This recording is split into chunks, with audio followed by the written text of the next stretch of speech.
Alright, what is going on, guys? Welcome back to the Lightforce Podcast, episode number 52.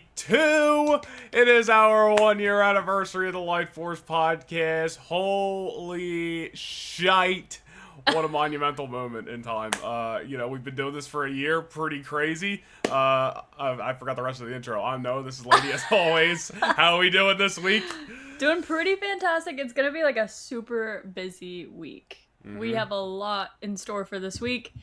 And Spider-Man Brand New Day is behind us, but we're also still like in it because we're probably still gonna talk about it more, and then we still have 2 more weeks of X-Men 97 to get through, and we're going to Rebel Scum this week. So when you guys get this episode, we'll be at Rebel Scum, filming all kinds of content, maybe doing a brand new segment with 2 people that you guys are very familiar with.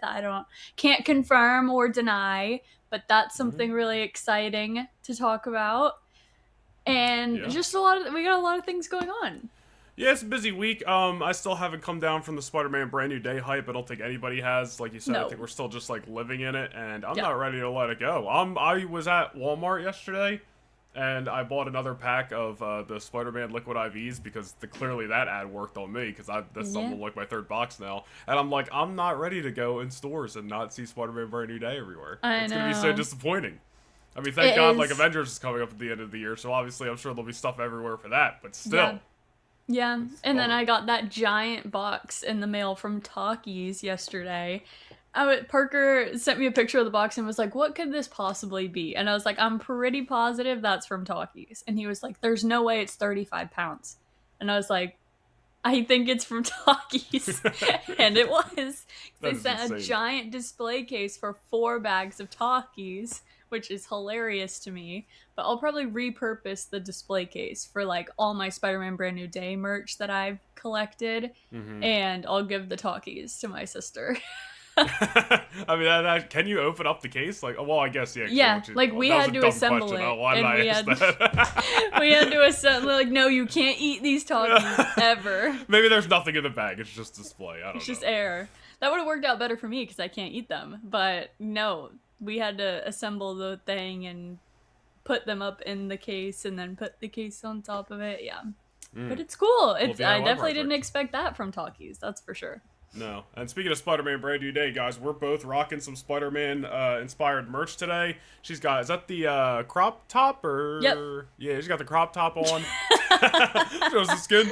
I got the old 90s inspired shirt on. It's got the pocket. It's got the sleeve. It's got it on the back. And then I got my Brand New Day shirt right here. We would have wore these last week when we had our Brand New Day review, but I don't think either of us had our merch in yet. But now the merch is, we have it. It's available.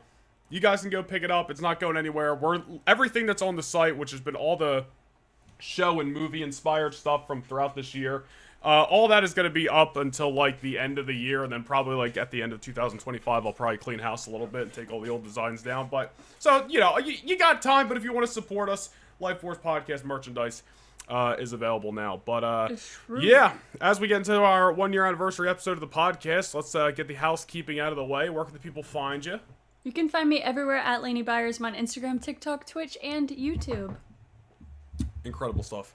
You can find me everywhere at Noah Nation Nerdy on YouTube, Twitch, TikTok, Instagram, and TikTok as well. We just uploaded a YouTube video over on YouTube, which is the first time in a while. Nice discussion video talking about Jean and Spider-Man Brand New Day, so definitely go check that out if you're interested. He loves Jean and Spider-Man Brand New Day.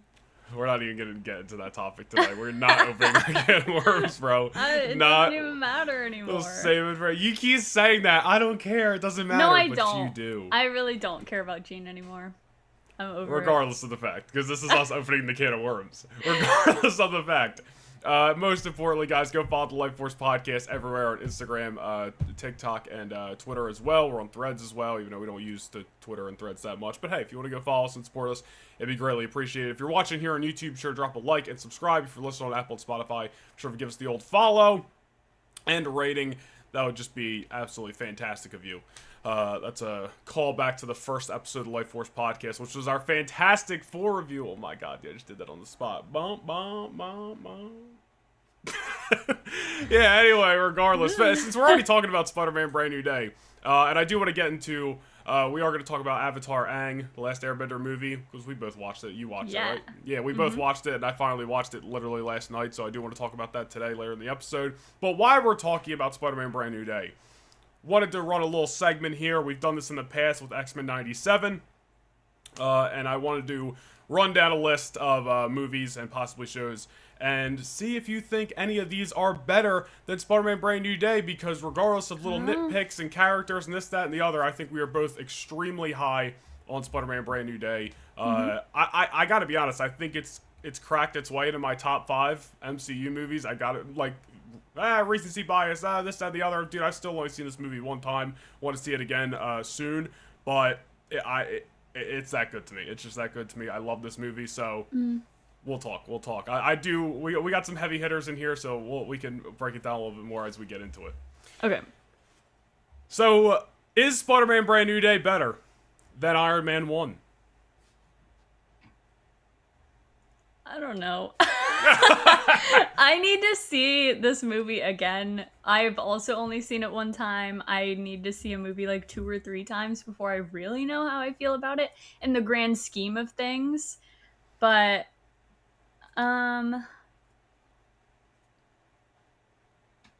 honestly, I feel like even though I only have seen this movie one time, I feel like I've just been living it the last few days though, and every time I go on social media, it's like a new clip or a new picture, a new meme, or a new conversation about Spider-Man Brand New Day. So even though I've only seen it one time, it's like it's so fresh in my memory as if I have watched it 2 or 3 times. Yeah. Iron Man 1's just so special though.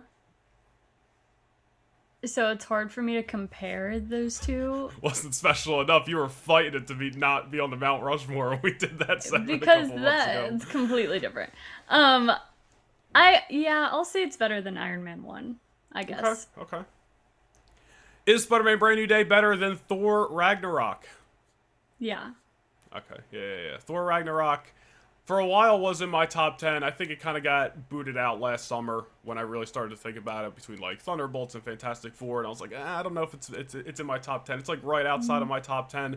But Thor Ragnarok's great. It's a movie that we both like, opposed to a lot of people out there are kind of in between on it. But take Spider-Man Brand New Day. Is Spider-Man Brand New Day better than Daredevil Born Again? Yeah. It is. As of right now, it is, yeah.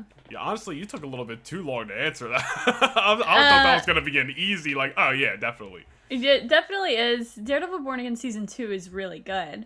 But Season 1 is just not it. Yeah. So, I don't know, it's hard to compare movies and shows. Because after a movie gets, a show gets a couple seasons, then it has a larger sample size than the movie does. So, you know, it's hard to compare those. Fair enough. And he's like, that's too bad. We're comparing this movie to 8 shows in a row right now. Well, I mean, we have done that plenty of times in the past. The segment usually is X-Men 97 better than this, that, and the third, which is a show. So, I mean, we're no strangers comparing shows to movies. Right. Which I will continue to do right now. Is Spider-Man Brand New Day better than Wonder Man? Yeah. How do you feel about Wonder Man getting the plug getting pulled? Really disappointed. Really disappointed. It definitely wasn't a show which, when it came out, that anyone expected it to get renewed, because it didn't have a lot of online... It didn't have, a lot of traffic around it. Everyone that did watch it raved about it. But if people don't think a lot of people watched it as a whole. I don't think it did a lot for Disney Plus subscriptions or anything like that. So I don't really know if they considered it a success. I think as a Marvel installment, it's absolutely a success. As a Marvel Spotlight, it's a success. And I mean, it's Emmy nominated. We have Yaya was nominated for an Emmy for it. I thought he and I forget Ben Kingsley? Or is it Kingsley? Okay, Ben Kingsley did amazing. I enjoyed it. I just rewatched it literally like the day before it got canceled, which is really disappointing. You watched the whole thing and then it got canceled the next day? Yeah, I had literally spent like days rewatching it, and then it got canceled the next day, and I was like, well, that's not funny. And I don't know, I feel like no one expected it to get renewed for season 2, so when it was, everyone was so excited about it, and for them to renew it just to cancel it like a month or two later is really disappointing and hard to hear. If you guys don't know, Destin Daniel Cretton, the director of Spider-Man Brand New Day, also directed Wonder Man. And the writing is on the wall. They made this announcement like the day after Spider-Man Brand New Day premiered. Yeah. It seems as though Destin Daniel Cretton is going to be very, very committed busy and man. busy with the next couple Spider-Man movies that we're probably going to get. Yeah. Spider-Man Brand New Day is shaping up to be a $2 billion movie. He's not going to commit very much of his time elsewhere than Spider-Man at the moment. So I can understand why they had to cancel Wonder Man. I'd much rather, if it's not going to be Destin Daniel Cretton doing it, I'd rather them not pick it up with a different director. Yeah. So I just hope that that's not the end of Simon Williams, because that character was amazing, and everything we got between him and Trevor was amazing. Their chemistry was unreal. It was just such a different show than anything we've ever gotten before. It's definitely one of my favorite Marvel shows. So I really hope that they have a plan in place for Simon Williams, Wonder Man, because that shouldn't be the last time that we see him. And they made it pretty clear that he's a mutant in this show. So I think he could fit very easily, maybe in the West Coast Avengers or something like that, as we move into this mutant saga. So hopefully we see Simon Williams again. But yeah, disappointed to hear about Wonder Man. Yeah, I definitely think we'll see Simon Williams back. I think that show kind of flew under the radar in terms of like it wasn't really getting promoted much. They dropped it all in one day. Yeah, and they did not market it well. Yeah, and to me, like, I remember going in and feeling like, is this project not going to be very good? And Marvel knows about it, so they're just trying to, like, get it in and out. But then we watched it, and I was like, oh, wow, this is, like, actually great. It was great. So I was very surprised that, one, of how good it was, and then it didn't really surprise me that much when they inevitably did sign it on for a season 2. Mm-hmm. But I'm also equally not as surprised that it got canceled, because, like you said, Destin Daniel Cretton just became one of the hottest directors in Hollywood. Yeah. And obviously Marvel and Sony as well are going to want to make sure that they secure him. I mean, he should be up there with, Jake Schreier, who did, Thunderbolts, and now he's doing the X-Men, and, the Russo brothers. Like, those names that I think have earned their stake and should be kept around at Marvel and Sony in this case. So, and Shang-Chi too. Obviously I'm way more interested in Spider-Man, and I want them to kind of fast-track Spider-Man 5. I think very realistically, if obviously let's just can the rest of 2026, but if Destin Daniel Cretton spends all of next year writing Spider-Man 5, and then 2028 we already have a stacked lineup for movies between Black Panther 3, Ghost Rider, and probably the X-Men movie as well. So 2028's all filled up. They could start filming Spider-Man 5 second half of 2028 like they did second half of last year. And then realistically, second half of 2029, we could get a Spider-Man 5, which to me, I mean, that's way better and way easier for wait than another 5 years. So hopefully that's 5 years the case. Is crazy. Yeah. And like I said, Shang-Chi too, I'm sure that's been rumored for a while. I'm sure they want to do that. But yeah, Wonder Man, I think he'll show up in something eventually. I think there's definitely some juice with that character. And like you said, they set him up as a mutant. So eventually, whether it's West Coast Avengers or they're just like, we don't really have a whole West Coast Avengers idea, but we do have this character. So maybe they move him into something more X-Men oriented. We'll see. But yeah, regardless. I think that Shang-Chi 2 Shang-Chi 2 is way less likely to happen now with the success of Spider-Man Brand New Day. I mean, if we're looking at the next Spider-Man movie in 2029, there's no chance another Destin Daniel Cretton project movie, especially a movie, comes out that same year. So now we're looking at Shang-Chi 2 maybe in 2030. And that's how many years between the movie? Yeah, listen, the first movie? I don't know if it's. I'm not trying to like disrespect it or anything, but like it's certainly not my top priority. Like I'd rather have this guy focus on nothing but Spider-Man. Yeah, and I'm not saying that. I am excited to see Shang-Chi again in Doomsday and Secret Wars, because it was a really cool movie. The hand-to-hand combat is pretty unmatched in that movie, and Simu, I don't know how to say his name, Liu, is amazing. And I'm excited to see him again, but I remember there were rumors about Shang-Chi 2 being something that was on the slate for them in this next phase, and I find that hard to believe. It just keeps like not getting announced, and it's kind of, I don't want to say it's like Blade, because Blade was a whole other situation, but like I feel like Shang-Chi 2 has just been kind of, I just said Shang-Chi 2. Why? It's such a tongue twister. Shang-Chi 2 Uh-huh. is one of those movies that has just been like rumored, kind of floating around for a Yeah. while, Mm-hmm. and it's just like, bro, there's other priorities. Like, I don't know. Yeah, And, that, I agree. and again, that's just a personal thing. Like, Shang-Chi's kind of like how I've talked about Doctor Strange on here in the past, where like the character, but like way more interested in like Yeah. a team up movie. Mm-hmm. So, Yeah. were you gonna say something else? No, I wasn't. I thought yeah. Sorry. Back to the old game here. Is Spider-Man Brand New Day better than the Thunderbolts? Big potatoes versus small potatoes. I love Thunderbolts. We both love Thunderbolts. I rewatch it all the time. It's like one of my MCU comfort movies ever since it came out. Uh I don't know.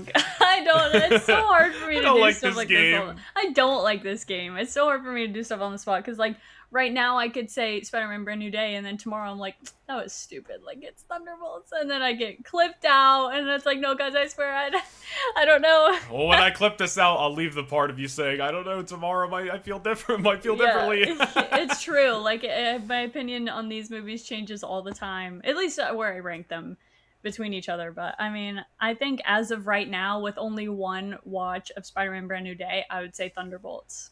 Okay. So that's score 1 for the opposing team. Is Spider-Man Brand New Day better than Fantastic Four First Steps? Yes.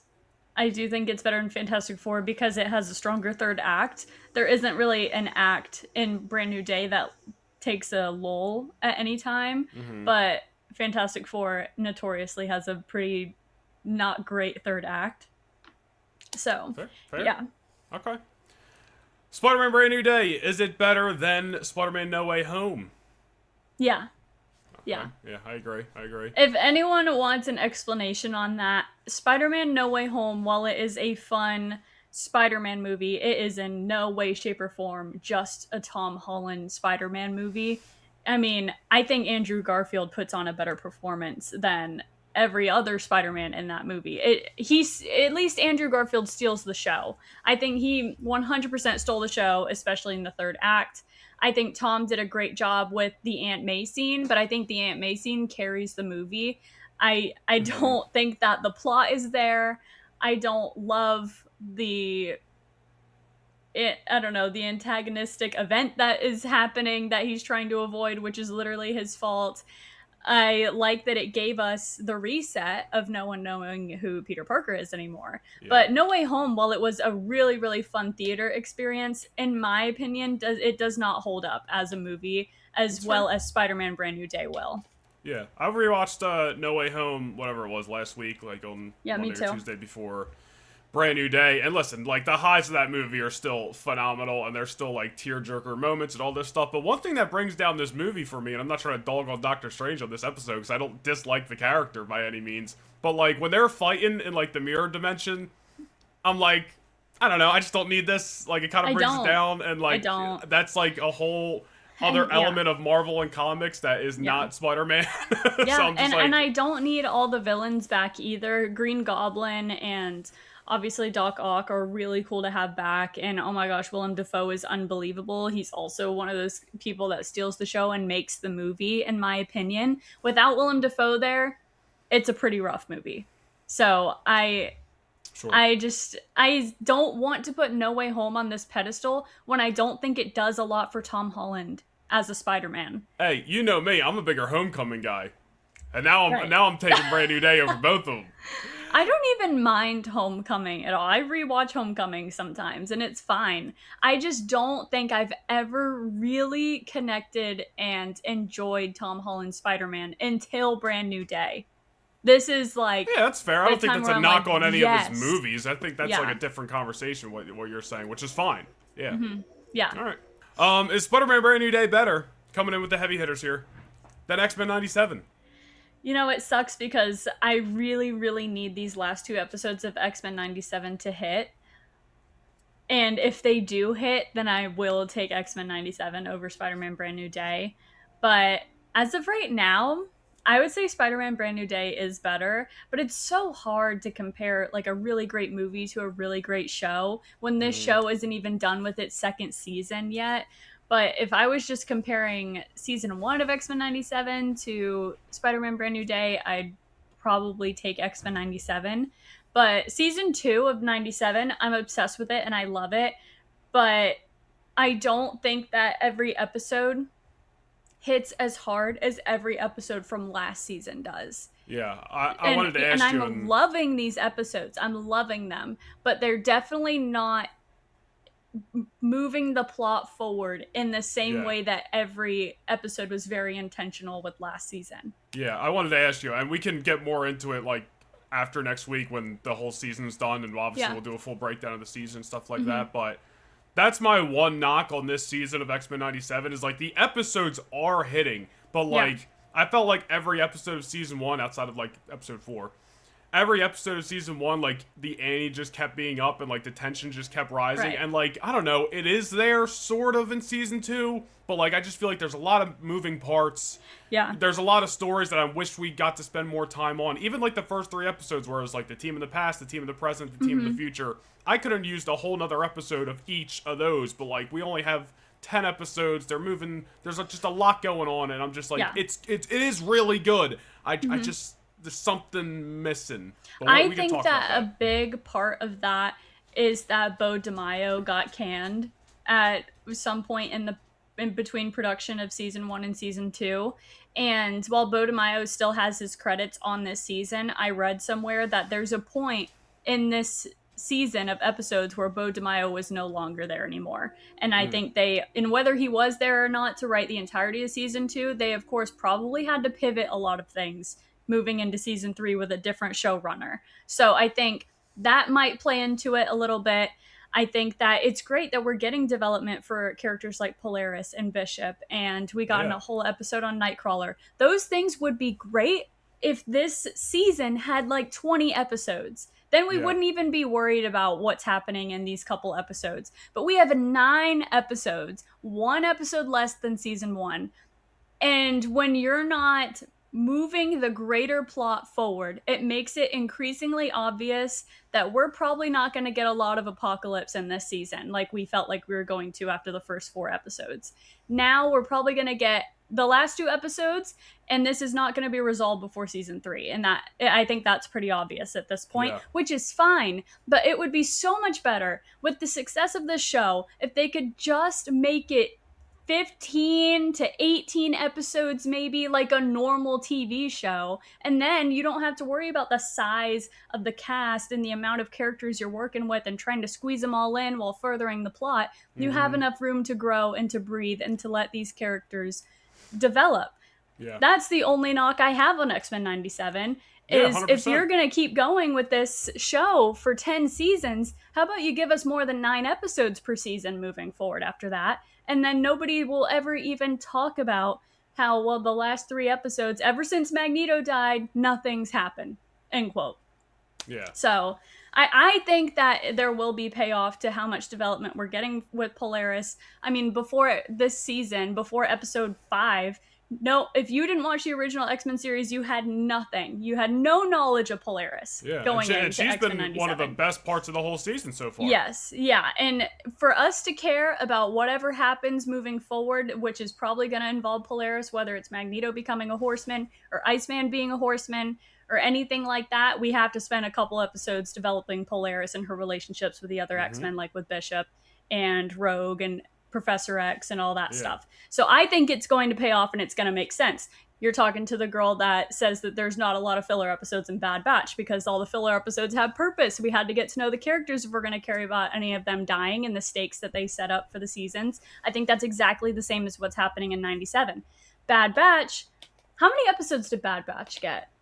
Those were close. It wasn't, it might not have been 20, but it was. It got like 12, 15, yeah, something it was like that. up there. It was up there. And if we can give a show like Bad Batch 12 to 15 episodes, there is no reason why we can't give that same care and love to X-Men 97 with how successful it is. So that's my little rant about what's going on. That's fair. Like I said, we'll talk more about 97. We have the episode that comes out. Well, by the time you guys are seeing this, it will already come out for us. It comes out tomorrow. Then we have next week's finale. And we'll definitely probably talk all about that. And then, that'll probably be all next week's episode. 97 and Rebel Scum is what we'll probably be talking about next week. So definitely, 97, we'll talk more about it. But to continue us on, I'm very interested to see what you say here. Is Spider-Man Brand New Day better than Guardians of the Galaxy 1? No. Okay. No, I'm really in between on this right now. Because Guardians of the Galaxy is one of my favorite movies. You know this. Yeah. It's a top 5 for me.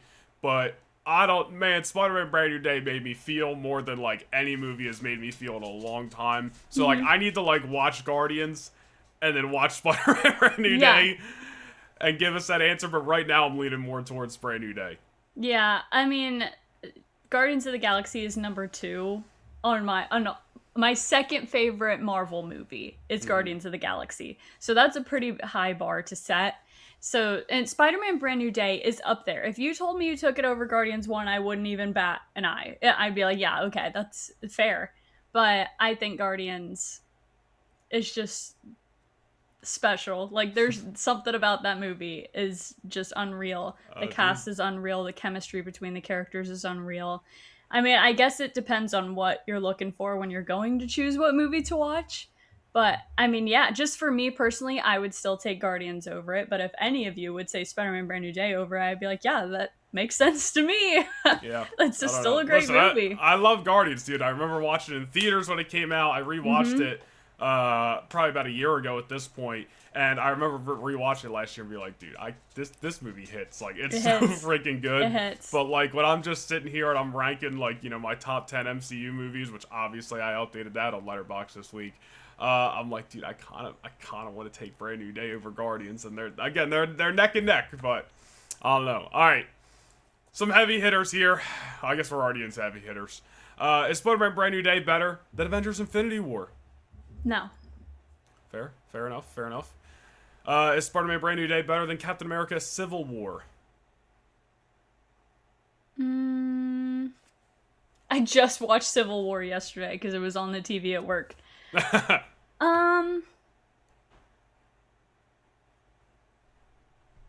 Man, that one's hard because Civil War is a little bit lower on my list. Not low, 9 or 10. It's a top 5, isn't it? No, I think it's the first Avengers, Guardians, Winter Soldier, Infinity War, and then I think it's Civil War after that. Yeah. But I think that Civil War is going to start slipping for me here soon. I think that's the one where I'm like, I'm going to have to drop it down a little bit because there's some movies that are just climbing for me. And out of my top 5, Civil War is the one that's going to drop down. It's not going to be any of the other 4. Yeah, that's how I feel about Guardians. It's got a competition. Yeah. So I'm still going to say Civil War is better. Okay. I still really like Civil War. But my feelings about Civil War aren't as strong as the others at this point. As my other top 5, yeah. Yeah. Spider-Man Brand New Day. I mean, I guess you kind of already answered this. Spider-Man Brand New Day up against the Winter Soldier. Oh, no. Winter Soldier's better. And what about the first Avengers? I take it first Avengers still. All right. Yeah, my top 5. Avengers, Winter Soldier, Civil War, Infinity War, and then that 5th spot is up. They're duking it out right now, dude. Yeah, dude, listen. They're throwing fisticuffs. The first Avengers movie is a perfect comic book movie. It is the comic book movie. The Spider-Man Brand New Day is the closest thing that we've gotten since the first Avengers to being the perfect comic book movie. If you said it was the perfect comic book movie, I would agree with you. But to me, the first Avengers is still better. And a lot of people might think that's crazy, but I don't think anything will hit like the first Avengers movie. Fair. When I'm rewatching. I'm not gonna argue that. Yeah. Listen, dude, every time I rewatch the Avengers movie, I'm like, I can't believe they did this all them years ago. Yeah. They just really pulled that shit off as if it's really new news. I'm like, yeah, y'all really you're in your bag here. No shit, it was in 2012. Well, I'm just reminding you. Shall we move on to the Avatar Aang movie? Yeah. Yeah. I just watched it for the first time last night. I think you watched it over a week ago at this point. Both of us are fans of the original. Yeah, I watched it like the day after it released, yeah. Gotcha. Both of us are fans of the original Atlas series. We obviously wish this movie came out in movie theaters because that would have been a great experience. Neither of us watched this when it got leaked however many months ago, so this is our first time viewing recently. Yeah, I mean, do you want to give it out of 10? This is kind of a difficult... Yeah. I really don't know what to give it, honestly. Why? Well, actually, I'll just base it off my Letterboxd rating. Yeah, okay. All right. Avatar Aang, The Last Airbender movie rating out of 10. You ready? Yep. 3, 2, 1. I'll give it 8 a 10 out of 10. Really? I'm giving it 8 out of 10. I loved this movie. I still want to give it an 8 out of 10 because Zuko and Toph and Sokka don't do very much throughout the movie. Yeah, it's fair. They don't say very much. Zuko especially does not say very much throughout this movie. And while I love what we get of Aang and Katara, and even as the gang, their entire relationship, I'm still like, so is like Zuko gonna say anything? Like the whole time. There was a funny joke that I'll bring up later when we're just not like when we're in the more of the details. But yeah, I mean, like to me, like the Atlas series is a show that I love. Like I'll be honest, there's stuff I forget from that show. Like I tried to rewatch it a couple years ago, and I did rewatch like season 1, and I just never really finished it. But it's a great show, and as like I was about halfway during this movie, and I was like, all right, so this is really more like, I mean, it's literally called Avatar Aang, but it's not like how in the original series where we would spend the time to focus on all these other characters, which is fine. You know, you're only gonna get you got to focus in on something and someone. In an hour and a half movie, and they are juggling whatever 6 characters here. So yeah, I mean, I could have used, I guess, a little more in hindsight of, you know, Katara and Zuko and all these characters, but when they were there and when they were doing the team ups and when they were having these group conversations, like it just brought me right back to watching the Atlas show, and they felt like the old gang, just had that fun vibe. And some of the action scenes, I mean, we could talk about, but. Yeah, just to kind of give like the overall, like I thought the action was incredible. I don't know, I'm gonna give it a 10 out of 10. I can't lie.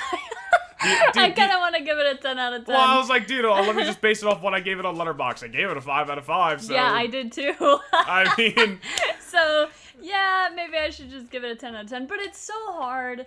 Because, like, I'll sit here and give this movie a 10 out of 10 and then give frickin' Spider-Man Brand New Day a 9 out of 10.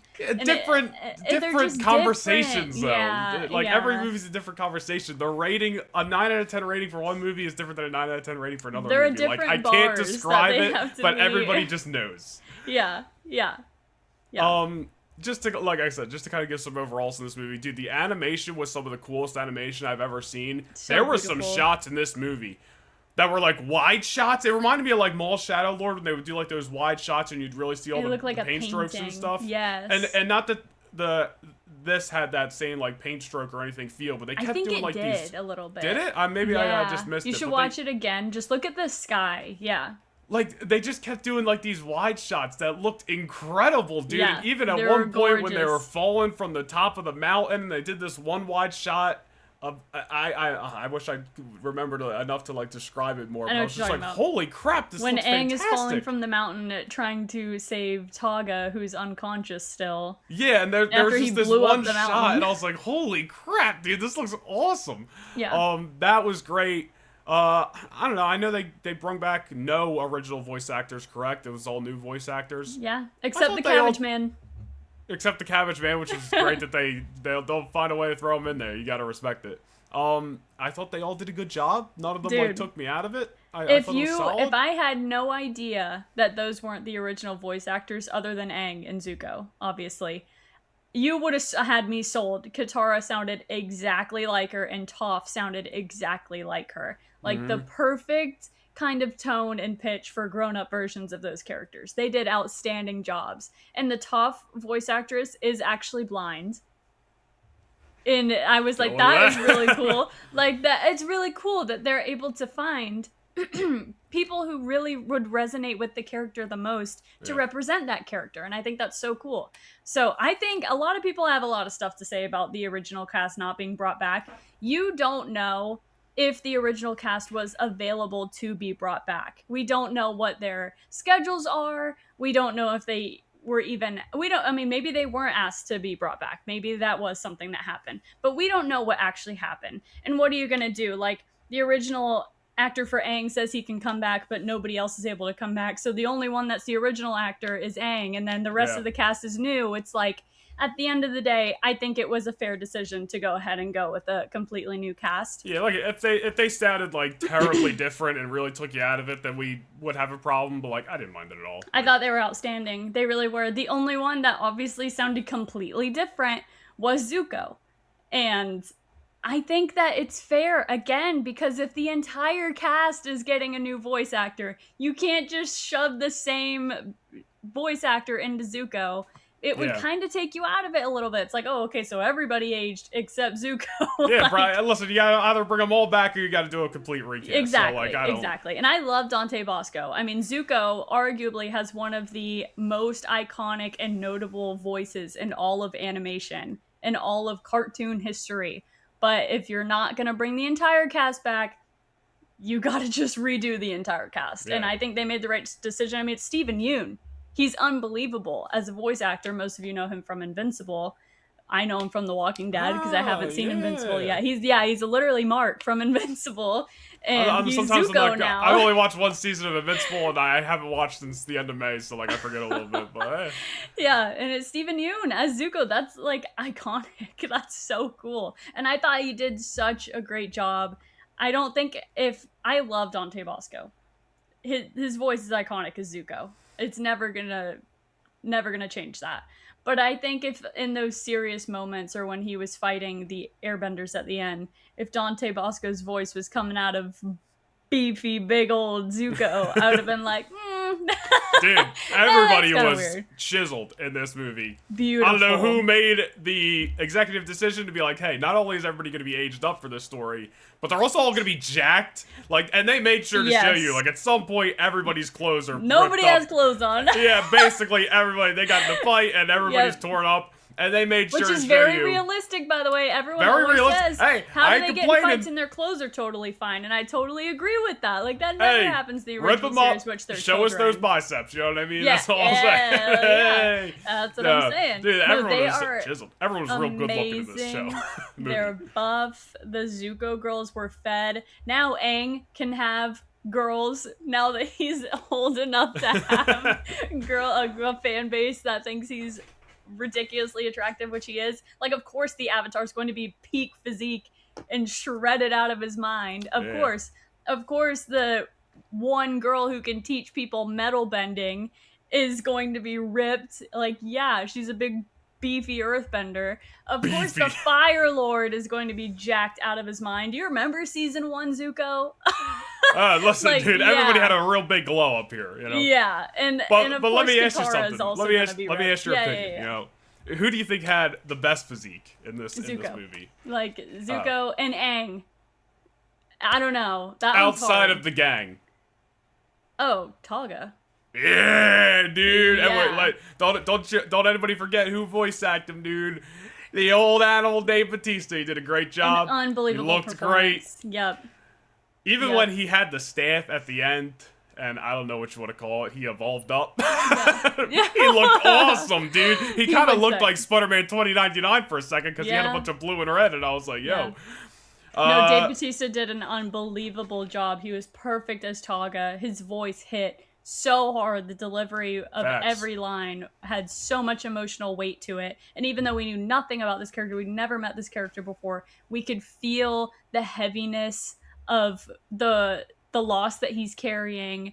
And when he makes that switch to not being friends with the gang anymore, you can feel just like how much anger he has inside him too. And when he yells at Aang in the end and says, "You ran," I was like, "Oh, that hits really hard. Like, that's crazy." Sick. Dave Bautista, an unbelievable addition to this cast. And their final fight at the end there. Wait, I keep forgetting. What's his name? Bautista. Togga. I don't know why I keep forgetting. This guy. He's only seen it once. I've seen it like 18 times. So like, I keep wanting to say Tama. I've rewatched it. I don't know why. I keep wanting to say Togga. Whatever. That fight at the end. Dude, I was watching this at 1 o'clock in the morning. I was about to get off the couch and start doing some push-ups, dude. It was sending testosterone straight through my veins, dude. I was like, this is awesome. It was awesome. Music, by the way, absolutely peak. Give me Yeah. the goosies. I need Like to the- look up this soundtrack because it was Parker was absolutely telling hitting. me to try to remake that the singing music that they have in there. I'm not gonna. Well, No, now's the because time. people are gonna think I'm making fun of the culture if I start singing the way that they sing in this score. But it's so beautiful and it hits so hard, and that's not something that we ever got in the original series or even in Legend of Korra. And I think it's really cool, especially when it starts hitting when we meet Avatar Sonam. That's the music that I'm talking, like her little theme music that she's got. Avatar Sonam is like the coolest looking avatar ever. Oh my gosh, she is sick. I love her robes. I love her tattoos and her hair. She doesn't have a freaking bald head all the way to the back like freaking Avatar Yang Chen does in the original series. Like the coolest looking airbender avatar, I'm going to say. Sure. So, I loved her in this movie. She was really, really cool. Yeah. I don't know. Overall, dude, I really thought it was a lot of fun. Had that same fun adventure vibe of the old show, while also taking you on a completely different like story and direction. It wasn't just like, hey, let's just pull some random thread and just like put together some, I don't know, like lukewarm story from the old show. Like they really like cooked up something here that was like, no, I'd like, obviously this storyline plot's concluded, but there was enough juice here to make me go like, let's keep doing this. Like, I don't know, they want to do a spit-off, a movie or show, and just keep adding to this world. Like, that I think is the biggest thing coming out of this, is like, this, in my opinion, was a home run. So hopefully Paramount will see that, and whoever else is involved will see that and be like, let's keep adding to this and maybe put it in theaters next time. And in their San Diego Comic-Con panel for this movie, they did say that this was like the first installment of a big slate that they have for Avatar movies. I hope that they stay in this time frame of their ages. This is the perfect time frame, all in their mid to late 20s. Yeah. And, you know, getting Republic City built and trying to rebuild the world still. There's still so many stories that they could tell, some focused on what Aang's doing, what Zuko's doing in the Fire Nation, whatever. So I really hope we continue to get more. After I watched this movie for the first time, I was like, dang. Zuko solo movie, dude? Yeah, that's not happening anymore. That was a rumor that was never going to happen from what they said. I had no idea. Yeah, that like everyone thought that was actually a thing that was going to happen. It was heavily rumored, and then at the panel they were like, "Yeah, I don't know where that came from," and I was like, "Oh, well, okay." Oh, dude, that reminds me. Oh, wait, you were about to say something. Go ahead. Yeah, I was. Sorry. After I watched it for the first time, I was kind of sad that they ever made Legend of Korra, because now it kind of really pigeonholes a lot of things that they can do with the gang before we get to Korra's time, because Korra sets up the fact that Aang dies relatively young, which is ridiculous. And whatever, you can say, yeah, being frozen in ice for 100 years hurt his health. Give me a break, dude. Like, I did not need that to be a detail that they added in Legend of Korra. And at this point, people are putting together that Boomy is pretty old. Their son Boomy is pretty old in Legend of Korra. Aang and Katara probably would have been pregnant with him or have already had him, and by the time we see them at this age in this new movie. So it's like, we either got to start making them have kids, or Aang's got to start getting older and he's gonna die in his 40s, and it's like, they just had a big triumphant victory here. I'm sure there was some celebratory Okay. Don't be nasty. What I'm saying is, it sucks that they have to be like, well, we got to do this for them because of Korra, so we can't make this plot line happen, and you know, that just kind of bothers me. Sure. I'm not saying they should retcon Korra. I'm saying they could retcon some parts of Korra. But if they did completely, would you really care? I have not seen Korra, so I don't. No, I wouldn't care.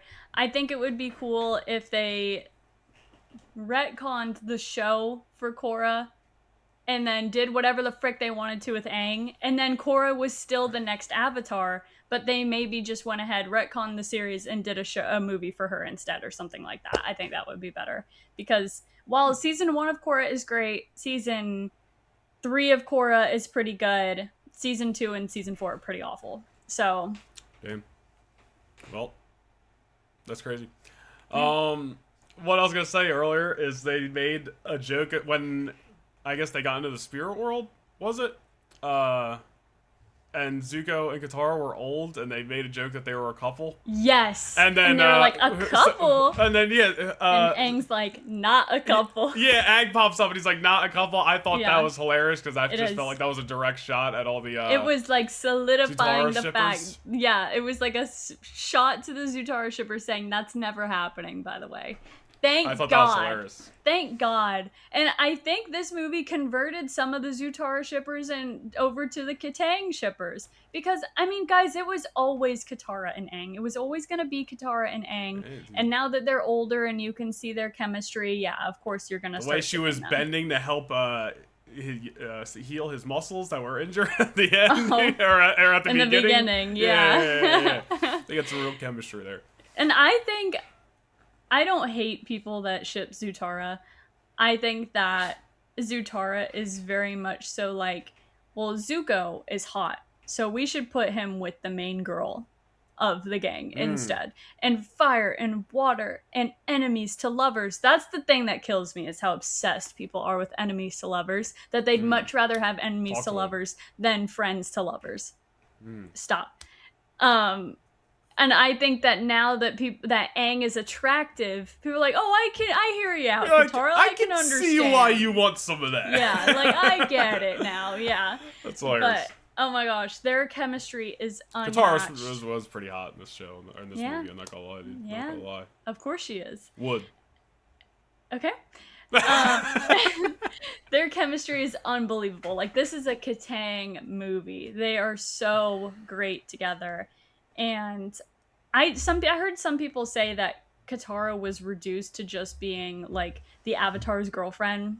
Did you see her? Brother, she was waterbending this whole movie. What do you mean? She parted the ocean. She was the one doing the opening ceremony. She saved their lives. Hang on. She was the one doing the opening ceremony for Republic City. Not Aang. Katara is leading the opening ceremony for Republic City. And I think she has a huge role, maybe even a bigger diplomatic role than Aang has. Like she said, Aang's off in the Airbender temples all the time. So Katara's kind of the one leading Republic City into this new age. Let's not forget that. So I don't think Katara was reduced to just being his girlfriend. I think they are two young people very much in love. And she's supporting her boyfriend or husband. We don't know if they're married or not in this movie. Throughout the movie while he's going through something very difficult. And that's a very normal thing for a significant other to do. So I don't think that she's reduced to that role. She very much loves being in that role. But that isn't in any way the only role that she plays. So I think this movie's outstanding. The action and then she is saves other unreal. lives. Yeah, over and over again. The action is unreal. Airbending might be the strongest element. Brother, when they were in the air, like airbending with each other, like learning how to fly with it or whatever, I was like, yeah, it was so cool. Airbending might actually be the strongest element. I mean, Taga was shooting forces of air that were so strong to just hit them in the chest hard enough to stop their heart. That's what was happening there, bro. That is crazy. That's sick. And he can do it before they can even blink. Yeah, airbending I think might be the deadliest and strongest because they can't see the air coming at them. I mean, if the Avatar masters it, you know, I feel like that adds up. Yeah. What? Like the fact, like, well, you just say like the airbending's like the most like powerful or whatever, and I was like, yeah, I mean that's like that adds up. I'm not saying this is like it's an obvious thing. I'm just saying like yeah, that would make sense if that was like the official like yes, airbending is the strongest one because like that was what Aang was, and then he's the Avatar. Like I don't know, I just feel like what I'm confused about is how that has anything to do with Aang mastering airbending. All the Avatars master airbending. I just saying, okay, I feel guys. like it adds up. Like, I don't know. Like, it just makes sense to me. Okay. No, I think it's cool because, you know, us as the audience and Zuko, Katara, everyone in the world, their only experience with an airbender is Aang, who's a pacifist. So he's never used his airbending at full strength trying to kill somebody. except maybe with the exception of his fight with the Fire Lord, where he literally holds back from killing him multiple times. And now we have Taga, who has this ancient art of airbending with all these moves and abilities that Aang didn't even know. And he has the rage to use it to kill people, like to its fullest extent. So it makes sense that he wipes Toph, Katara, and Zuko easily because they've never fought somebody like this before. And let's not forget that just because we as the audience are getting a visual representation of the air so we can see it happening, when they're fighting an airbender, they can't see the air coming at them. Like, there's no blue swirly coming at them. It's air. You can't see air in real life. They don't see it coming straight for their heart. And did you see it whenever he locks in and goes like super speed flash mode and went straight for Zuko? I was like, please stop. My brother, he's cooked. Like, he's so, and obviously we know Zuko survives because of Korra. But I was like, oh my god, he's going straight for the Fire Lord because he's like, you killed Yep. all the airbenders. I thought it was cool. It was a cool detail. I think that the chemistry between the gang, it feels like we picked up right where we left off. They all obviously still love and care for each other so much. Honestly, a big highlight for me and something I wish we could have seen more in the movie was the art in the end credit scene. All those scenes of them just hanging out together and being happy. Like, I wish we had a couple little moments like that. Instead, it was chaos. Like, the entire movie was chaos. Opening scene, Aang's getting jumped, yeah. Yeah, the entire movie is chaos. I just wish we got a little bit of maybe downtime with the gang together at some point in this movie. Sure. Because they're just so great. They're so great together. But yeah. Oh, sure. Sorry. It's a great movie. I didn't mean to be on there. You were putting me to sleep. I'm kidding. Wouldn't be surprised. I'm kidding. Yeah, it was a fantastic movie. I hope they make more in this bubble time period. Yeah, and I hope they put it in theaters next time because they just must hate money.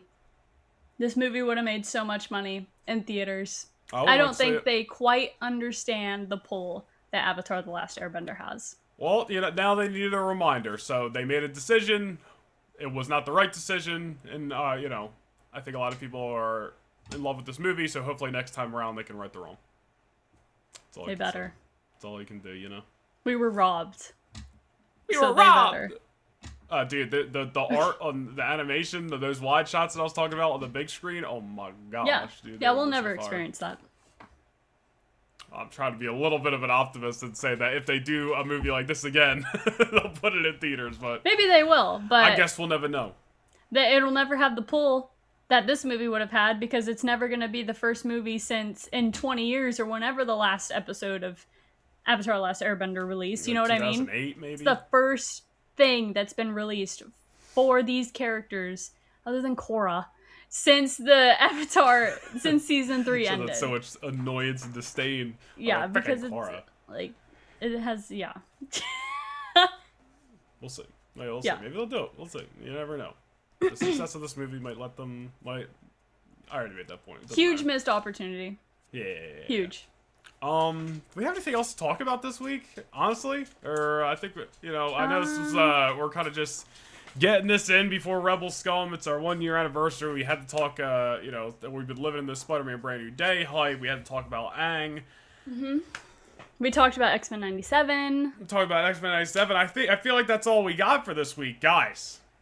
It's just been 1 year of the Lightforce podcast. Wow. From episode 1 to the Fantastic Four First Steps review, which I feel like was like way more polished. Sometimes we just get on here now. We're just like, all right, what's up? What should we talk about today? Which is honestly kind of fun. Sometimes the best episodes, at least my favorite episodes, are the ones where we just kind of go off the rails and just kind of do whatever. But we've had a lot of good moments. I'm working my way through all the episodes we've ever done right now and just cutting out like, even if stuff that you guys didn't think was funny, like stuff that I know we'll laugh at, like just random like 5-second clips here, 10-second clips here. Oh, is that ready? It's not ready yet, unfortunately. I haven't had the time to go through. There's still like 20 episodes I gotta go through. Ooh. But yeah, but I'm in like March right now. In terms of going through the episodes. But there is gonna be some like funny just compilation videos coming just so we could not forget about all these episodes that we've done over the last year. But definitely thank you to all you guys. I mean, I remember when we first started the podcast, we had like honestly an initial really good first couple episodes just because of all of our friends and whatnot who checked out the the podcast and stuff in our individual communities, and we've definitely grown in comparison to a year ago, obviously like tenfold. And obviously I think we just want to keep growing. I think the first half of these last 52 episodes were, I felt like, just kind of like building a lot of hype because we were just anticipating so many projects from Marvel and even Star Wars coming out this year. And now that we've lived through Daredevil Born Again, the Mall Show, Mandalorian Grogu, we're living through X-Men 97, Spider-Man Brand New Day, like all this stuff that we were anticipating is finally, coming out, and we've been able to talk about it, and it's been a lot of fun. Honestly, like the Mando review episode, the Spider-Man review episode, like I like getting into the weeds with that stuff, so those have been some of my favorite episodes, and we still got a lot to look forward to. We got Vision Quests, we got Avengers Endgame back in theaters, which is going to be very interesting, and we got Doomsday at the end of the year, so there's a lot of just discussions and movie hype coming up, and I don't know. I'm just thank you to everybody who has supported the podcast over the last year, and I'm sure it's only going to get better. I'm definitely somebody who's a little bit just how can we constantly make things better and how can we constantly be more entertaining, so definitely we're going to keep making improvements where we can, and just try to keep showing up for you guys and giving you something worth your time every week. And I mean, sometimes when we do these episodes and do the podcast, you don't really know if anyone's listening, because with a podcast, other than because we release episodes on YouTube, maybe a couple comments we get here and there, we don't always know how many people are listening or who's really coming back every single week. So when you guys comment or you DM us or you show up in our live streams and say, I love listening to the podcast, or you post on your story that you're listening while working and stuff like that, it means so much to us. It's so cool to see that. It just makes, even if it's just one of you, it just makes everything worth it. Just to know that someone is out there enjoying what we're putting out there just makes all of it worth it. So we do appreciate you guys so much. It's so much fun doing this anyway, but it's even better knowing that you guys are along for the ride with us. So don't forget to join our Discord as well. We do have a Discord. There's linked across all our social medias. Like we said earlier, guys, the time you guys are watching this, Laney and I will be in Texas at Rebel ScumCon. We'll definitely be filming some stuff there. We'll be talking about it on the podcast next week, so definitely some fun content to look forward to. We got New York Comic Con coming up in October. That's going to be fun. Star Wars Celebration next year. So a lot of big plans, a lot of things we're trying to do, a lot of places where you guys can run into us. So, thank you guys for 1 year of Lightforce podcast. And I think that's all we got for this week. Yeah. All right. Goodbye.